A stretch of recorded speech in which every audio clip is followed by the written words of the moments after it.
existe a possibilidade, eu já vi que com relação a fim da guerra ou uma paz é muito difícil, mas existe a possibilidade de surgir alguém, país, uma instituição capaz de fazer uma mediação disso tudo?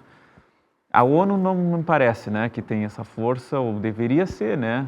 Ou os Estados Unidos a ONU às vezes não, até é bombardeada no território de Gaza bombardeada. por Israel. Quando a gente fala muito ali da Ucrânia e a Rússia, a gente vê os Estados Unidos tentando, né, fazer. E nesse caso não tem como, né?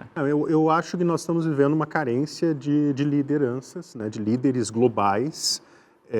Nós já tivemos, eu já comentei aqui também, né, eu vivi aquele período ali que nós tínhamos alguns líderes como Tony Blair, Gerhard Schröder, a própria Angela Merkel na Alemanha. Né? Eu acho que hoje nós não temos líderes e a Europa está muito enfraquecida também, politicamente, geopoliticamente, e acho que a vitória do Trump e as ações que ele tem tomado, especialmente em relação à guerra da Ucrânia e à Rússia, que aí é a partilha do território ucraniano, como foi feito com a Alemanha lá em 1945, a relação que ele está se apartando daquela arquitetura de segurança que foi construída pelos Estados Unidos ao longo da segunda metade do século XX, em que a segurança da Europa era muito feita de acordo com um guarda-chuva americano, de certa forma, um guarda-chuva nuclear americano, de que não vai dar dinheiro para a OTAN. Ele está conseguindo enfraquecer as alianças e a Europa, de certa forma, está ficando vulnerável à Rússia.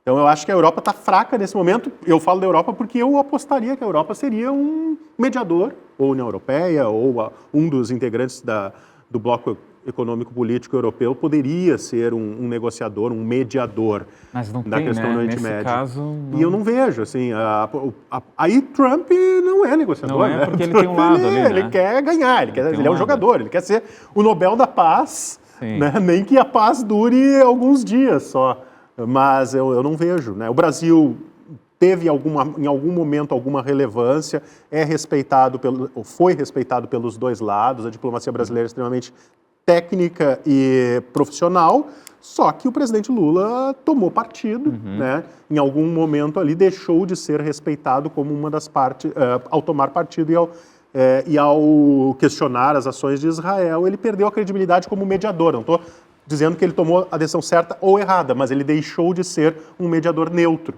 Então não é visto como neutro pelos dois lados, o que inviabilizaria.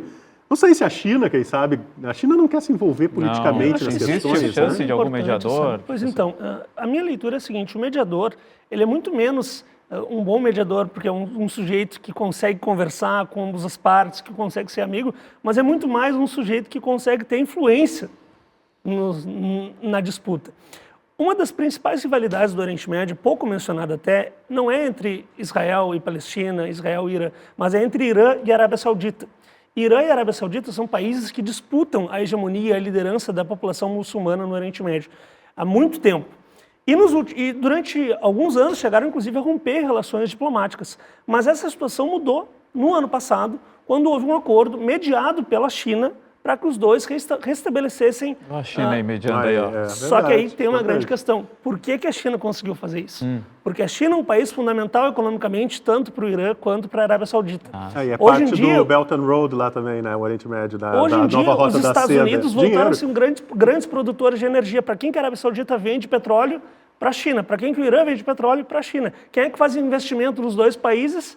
A China. Então a China botou os dois aqui e vamos negociar. Então olha só, cara, eu não quero que vocês briguem, porque isso aqui vai ser ruim para vocês e vai ser ruim para mim. Para todo mundo. E é uma lógica interessante, porque foi a lógica que os Estados Unidos sempre adotaram no pós-Segunda Guerra, né? A lógica da paz kantiana, né? Da paz que é feita mediante as trocas comerciais, uma paz duradoura, porque se eu tenho negócios contigo, eu não vou entrar em guerra contigo, né? É aquela história toda do fim da história do Fukuyama, né? De que viveríamos um mundo em paz em meio a uma globalização, em meio ao livre comércio.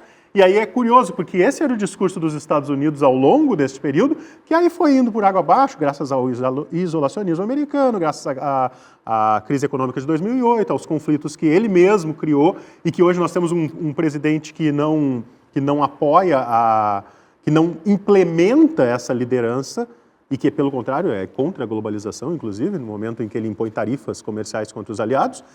E a China, em troca de comércio, né, assume, na sua opinião, e agora eu realmente me filio a ela, a essa ideia, de que como quem sabe, uma pacificadora. Né? Só que aí tem a grande dificuldade. A China não tem essa influência sobre Israel. Israel. Ah, sim. Sim, aí não teria Ela não como. tem, ela não é Ela um grande consegue parceiro no mundo comercial de árabe, Israel, não é um... E Não tem Persa. por que querer se meter na avaliação. Então, não, talvez ela pudesse até querer se meter, mas ela Sim. sabe que não tem por que Israel ouvir, Israel se Sim. dobrar.